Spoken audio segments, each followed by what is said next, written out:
From Studio 3C in Rockefeller Center, this is News 4 New York.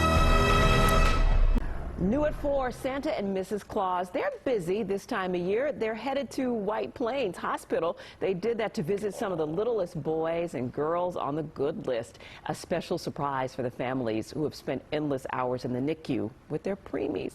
Cute little baby with the hat. That's so sweet. The hospital says it's an annual tradition and the perfect way to mark the baby's first Christmas, giving the families a little normalcy. Yeah, Santa and Mrs. Claus doing a great thing there.